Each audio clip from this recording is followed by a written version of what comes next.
آپ مفتی محمود شفیق YouTube channel کو دیکھ رہے ہیں۔ آج کا ہمارا موضوع سیدہ فاطمۃ الزہرا رضی اللہ تعالی عنہا سے متعلق ہے۔ سیدہ فاطمۃ الزہرا رضی اللہ تعالی عنہا حسن و حسین کی والدہ سیدنا علی رضی اللہ تعالی عنہ کی زوجہ محترمہ ہیں، اور امام الانبیاء سرکار دو عالم محمد مصطفیٰ احمد مجتبیٰ صلی اللہ علیہ وآلہ وسلم کی سب سے چھوٹی صاحبزادی ہیں۔ آپ کی ولادت بعثت نبوی سے 5 سال پہلے ہوئی، یعنی جب اللہ کے رسول کی عمر مبارک 35 سال تھی تو اس وقت سیدہ فاطمہ ام المومنین خدیجۃ الکبریٰ رضی اللہ تعالی عنہا کے بطن مبارک سے پیدا ہوئی۔ آپ بڑی زاہدہ خاتون تھیں، عبادت گزار خاتون تھیں، اور اللہ کے رسول کے ساتھ آپ کا تعلق بڑا گہرا تھا۔ امام الانبیاء بڑی محبت کیا کرتے تھے اپنی اس بیٹی سے، اور یہ جب پیدا ہوئی تو وہ زمانہ تھا کہ جب تنصیبی حجر اسود کا معاملہ سامنے آیا تھا کہ اللہ کے رسول نے اپنی ذہانت اور معاملہ فہمی سے حجر اسود کو جب ایک جگہ نصب کیا اور قبائل نے اس پہ اعتماد کا اظہار کیا، تو اس واقعے سے عرب قبائل میں امام الانبیاء کی اہمیت، عزت، وقعت اور بڑھ چکی تھی۔ اللہ کے رسول کی جتنی بھی نرینہ اولاد تھی وہ ساری کی ساری بچپن میں انتقال کر گئی۔ 2 سال یا 3 سال سے زیادہ عمر میں آپ کی کوئی نرینہ اولاد باقی نہ رہی۔ آپ کی 4 بیٹیاں تھیں، سیدہ زینب رضی اللہ تعالی عنہ، سیدہ رقیہ اور سیدہ ام کلثوم، اور اس کے بعد سیدہ فاطمہ رضی اللہ تعالی عنہ۔ یہ 4 آپ کی صاحبزادیاں جوان بھی ہوئیں اور ان سب کی شادیاں بھی ہوئیں۔ حضرت فاطمہ رضی اللہ تعالی عنہ نبی کریم صلی اللہ علیہ وسلم کی چھوٹی صاحبزادی تھیں، اور امام الانبیاء کو آپ سے بڑی محبت اور عقیدت بھی تھی۔ چہیتی بیٹی تھی آپ کی، اور یہ رسول اللہ کی وفات کے بعد بھی زندہ رہیں، اور 6 ماہ مزید انہوں نے زندگی کے ایام دیکھے، اور اس کے بعد ان کا بھی انتقال ہو گیا۔ یہ 4 بیٹیاں امام الانبیاء کی جنت البقیع میں مدفون ہیں۔ سیدہ فاطمہ کی جو اصل تربیت تھی وہ ام المومنین خدیجۃ الکبریٰ رضی اللہ تعالی عنہا جیسی باہمت مدبرہ خاتون نے فرمائی تھی۔ 15 سال تک آپ والدہ کے ساتھ رہیں، اور 15 سال کے بعد والدہ کی شفقت سے محروم ہوئیں اور اماں جان کا انتقال ہو گیا۔ سیدہ خدیجہ رضی اللہ تعالی عنہ کے انتقال کے بعد فخر دو عالم امام الانبیاء محمد مصطفیٰ احمد مجتبیٰ صلی اللہ علیہ وآلہ وسلم نے سیدہ فاطمہ کی تربیت میں مزید خیال فرمایا، اور بڑی توجہ کے ساتھ، انہماک کے ساتھ سیدہ خدیجہ کی تربیت اللہ کے رسول نے خود فرمائی تھی۔ سیدہ خدیجہ رضی اللہ تعالی عنہ کے انتقال کے بعد حضرت فاطمہ کا زیادہ تر وقت اللہ کے رسول کے ساتھ گزرتا تھا، اور اللہ کے رسول کی جو دوسری بیٹیاں تھیں انہوں نے بھی اپنی اس چھوٹی بہن کی دلجوئی کی تھی۔ سیدہ فاطمہ رسول اللہ کے بھی مشابہ تھیں، چال ڈھال میں، گفتگو میں، انداز میں، اطوار میں، اخلاق و عادات میں۔ ترمذی کی روایت ہے کہ سیدہ عائشہ فرماتی ہیں کہ میں نے سیدہ فاطمہ سے زیادہ مشابہ امام الانبیاء کے کسی کو نہیں دیکھا۔ چال ڈھال میں اللہ کے رسول کی طرح نظر آتی تھی۔ رسول اللہ کی بچپن میں یہ خدمت بھی کرتی تھی، بڑی، جیسے میں نے بتایا نا کہ اللہ کے رسول کی لاڈلی تھی، تو ہر وقت آپ کے ساتھ رہتی تھی۔ ایک مرتبہ جب آپ مسجد حرم میں تلاوت کر رہے تھے، اس وقت جب کفار نے آپ پر اوجھڑی ڈال دی اور آپ کے جسم اطہر کو خراب کیا اور آپ کو تکلیف دی، تو حضرت فاطمہ ہی دوڑی ہوئی آئیں اور آ کر اس اوجھڑی کو ہٹایا اور اپنے ابا جان کو صاف ستھرا کر کے گھر لے گئی تھی۔ یہ خاتون اللہ کے رسول صلی اللہ علیہ وآلہ وسلم سے بڑی محبت کیا کرتی تھی۔ اسی طرح کئی اور موقعوں پر، مثلاً احد کے موقع پر بھی روایات میں آتا ہے کہ جب اللہ کے رسول کے دندان مبارک شہید ہوئے اور چہرہ انور پر بھی زخم آئے، تو اس وقت بھی اللہ کے رسول کے چہرہ انور کو پانی سے دھونے والی اور خون کو صاف کرنے والی سیدہ فاطمۃ الزہرا رضی اللہ تعالی عنہا تھی۔ آپ کی مدینہ منورہ ہجرت بھی ہوئی۔ امام الانبیاء جب ابوبکر صدیق کے ساتھ مدینہ ہجرت فرما گئے، اپنے اہل کو آپ پیچھے چھوڑ گئے۔ کچھ عرصے کے بعد آپ نے اپنے اہل کو اور صدیق اکبر رضی اللہ تعالی عنہ کے اہل کو مکہ سے مدینہ کی طرف بلوا لیا تھا۔ ہجرت بھی انہوں نے فرما لی۔ 2 ہجری میں، یعنی غزوہ بدر کے بعد، نبی کریم صلی اللہ علیہ وسلم نے ان کا نکاح سیدنا علی رضی اللہ تعالی عنہ سے فرمایا۔ مسند احمد بن حنبل کی روایت کے مطابق علی رضی اللہ تعالی عنہ کے پاس مال نہیں تھا، دولت نہیں تھی۔ اللہ کے رسول کی خدمت میں تشریف لے گئے نکاح کی بات کرنے کے لیے۔ اللہ کے رسول نے فرمایا حق مہر ہے؟ فرمایا نہیں ہے۔ تو آپ نے فرمایا وہ آپ کی زرہ کہاں ہے؟ آپ نے بتائی کہ میری زرہ وہاں موجود ہے، تو اللہ کے رسول صلی اللہ علیہ وسلم نے فرمایا اس زرہ کو بیچ دو۔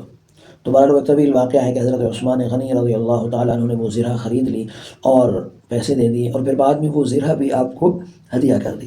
یوں سیدنا علی کا نکاح کائنات کی اس عظیم الشان خاتون یعنی سیدۃ النساء اہل الجنہ حضرت فاطمہ الزہرا رضی اللہ تعالی عنہا سے ہوا۔ اہل سیر اور مورخین نے یہ بات بھی نقل کی کہ اللہ کے رسول نے جو جہیز کی صورت میں سامان دیا تھا فاطمہ کو، وہ بڑا چھوٹا سا تھا، ایک چکی تھی، بعض روایات میں آتا ہے، بعض میں 2 چکیاں اور ایک چارپائی اور ایک بچھونا جس میں چمڑے کا تکیہ اور کھجور کی چھال وغیرہ بھری ہوئی، یہ مختصر سا سامان، اور ایک مشکیزہ بھی آتا ہے کہ کنویں سے پانی بھرنے کے لیے۔ اللہ کے رسول صلی اللہ علیہ وآلہ وسلم کو فاطمہ بڑی محبوب تھی، بڑی پیاری تھی۔ ان کی شادی آپ نے سادگی سے فرمائی تھی اور یہ پیغام دیا تھا کہ اللہ کے رسول صلی اللہ علیہ وآلہ وسلم نے صحابہ کی جو شادیاں کی اپنی اولاد کی، وہ اس طرح بالکل سادہ انداز میں بغیر کسی شور و شغب کے یا لہو و لعب کے سادہ انداز میں شادیاں فرما دی تھیں۔ حضرت فاطمہ رضی اللہ تعالی عنہ اور تسبیح فاطمی جو مشہور ہے، ہر نماز کے بعد 33 دفعہ سبحان اللہ، 33 دفعہ الحمدللہ اور 34 دفعہ اللہ اکبر، اس کا واقعہ بڑا دلچسپ ہے، یہ بڑا سننے کے لائق ہے۔ حضرت فاطمہ رضی اللہ تعالی عنہا اللہ کے رسول صلی اللہ علیہ وسلم کی بیٹی جو علی کے گھر میں موجود تھی، تو گھر کے کام کاج خود کیا کرتی تھی، کوئی نوکر نہیں، کوئی خادم نہیں، کوئی غلام نہیں، سارے کام آپ خود کیا کرتے۔ ان کاموں میں مشکیزہ بھرنا بھی شامل تھا۔ آپ کے ہاتھوں پہ، آپ کے جسم اطہر پہ چھالے پڑ گئے، مشکیزوں سے زخم آ گئے، تو ایک دفعہ اللہ کے رسول کے پاس کچھ غلام آئے، تو ان غلاموں میں کافی سارے لوگ تھے جو کام کرتے تھے، تو حضرت علی رضی اللہ تعالی عنہ نے آپ کو فرمایا کہ ایسا کریں کہ آپ اللہ کے رسول کی خدمت میں جائیں اور ایک غلام لے کر آئیں، آپ گھر کے کام کرتی ہیں، تھک جاتی ہیں۔ حضرت فاطمہ رضی اللہ تعالی عنہ اپنے شوہر کی بات سن کے رسول اللہ کی خدمت میں تشریف لے۔ اللہ کے رسول مسجد میں تھے اس وقت۔ حضرت فاطمہ نے دور سے دیکھا، باہر سے کچھ دیر کھڑی رہیں اور زبان میں ہمت نہ ہوئی کہ میں جا کر امام الانبیاء سے یہ درخواست کروں۔ جب ہمت نہ ہوئی تو آپ واپس پلٹیں، آپ واپس چلی گئیں، اپنے گھر تشریف لے گئیں۔ اللہ کے رسول کو آپ نے غلام کی درخواست نہیں کی۔ اللہ کے رسول جب اپنے معاملات سے فارغ ہوئے تو سیدہ کی خدمت میں تشریف لے گئے، پوچھا کہ کیا بات ہے، کیا معاملہ ہے، آپ آج صبح تشریف لائی تھی پھر واپس چلی گئی؟ تو سیدہ نے فرمایا، آپ خاموش رہیں۔ بہرحال حضرت علی رضی اللہ تعالیٰ عنہ نے تھوڑی سی جرأت کا مظاہرہ کیا اور فرمایا کہ اللہ کے رسول یہ آپ سے غلام مانگنے آئی تھی، انہیں غلام کی ضرورت تھی، تو یہ آپ سے ایک غلام مانگنے آئی تھی گھر کے کام کاج کے لیے۔ اب آپ تصور کریں، امام الانبیاء امام المسلمین ہو، ایک باپ ہو، اس کی بیٹی کی یہ کیفیت ہو، اس کے دل پہ کیا گزرے؟ ہاتھ دکھائے فاطمہ کے تو ہاتھ چھالے پڑے ہوئے تھے ہاتھوں پہ۔ رسول اللہ صلی اللہ علیہ وآلہ وسلم نے اپنی لخت جگر کی بات سنی اور فرمایا کہ فاطمہ کیا ایسی چیز نہ بتا دوں جو اس سے افضل، جو ان غلاموں سے افضل؟ کرب ہے، بڑا بڑا کرب ہے۔ اللہ کے رسول کی اس بات کو سن کر سیدہ نے فرمایا کہ آپ بتا دیں یا رسول اللہ، کیا بات ہے، مجھے بتا دیں تاکہ میں اس کو سیکھوں۔ اللہ کے رسول نے فرمایا، فاطمہ ہر نماز کے بعد 33 دفعہ سبحان اللہ، 33 دفعہ الحمدللہ اور 34 دفعہ اگر اللہ اکبر آپ نے پڑھ لیا تو یہ ایک غلام سے بہتر ہے، آپ ایک غلام سے آپ کے لیے بہتر ہے، یہ عمل جو ہے وہ ایک غلام سے بہتر ہے۔ یہ آقا صلی اللہ علیہ وآلہ وسلم نے اپنی اولاد کو یہ بات سکھائی، یہ تربیت تھی امام الانبیاء سرکار دو عالم صلی اللہ علیہ وآلہ وسلم کی، کس انداز میں، کس طرح جو ہے وہ اللہ کے رسول علیہ السلام نے، خادم موجود تھے، خادمہ موجود تھیں، لوگوں کو متعین بھی کر سکتے تھے۔ یہ ذرا اس باپ سے پوچھیں کہ جس کی بیٹی کی شادی ہو چکی ہو اور وہ باپ سب کچھ موجود ہونے کے باوجود بھی اپنی اولاد کو اعمال کی طرف لگائے، دین کی طرف لگائے، دنیا کی ترغیب نہ دے، دنیا کی طرف نہ چاہے، تو آپ خود سوچیں کہ اس باپ کے دل پہ کیا گزر رہی ہوگی۔ لیکن وہ باپ کیا فرما رہے ہیں کہ تمہیں ایسا عمل بتا دوں کہ جو خود دام سے کہیں بڑھ۔ اس لیے محدثین فرماتے ہیں کہ جو خواتین گھر کے کام کاج کرتی ہیں تھک جاتی ہیں تو ان ساری خواتین کے لیے یہ وظیفہ بہت بہترین ہے کہ وہ خواتین اس وظیفے کو اپنی زندگی میں لائیں۔ فاطمہ رضی اللہ تعالی عنہ کے فضائل بھی بڑے ہیں۔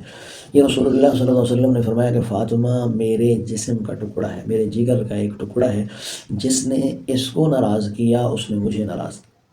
اور دوسری روایت میں آپ صلی اللہ علیہ وسلم نے فرمایا فاطمہ کے رنج سے مجھے رنج ہوتا، اس کی تکلیف سے مجھے تکلیف ہوتی ہے۔ یعنی فاطمہ کو کسی نے رنج پہنچایا تو رنج ہے، کسی نے تکلیف پہنچائی تو مجھے تکلیف۔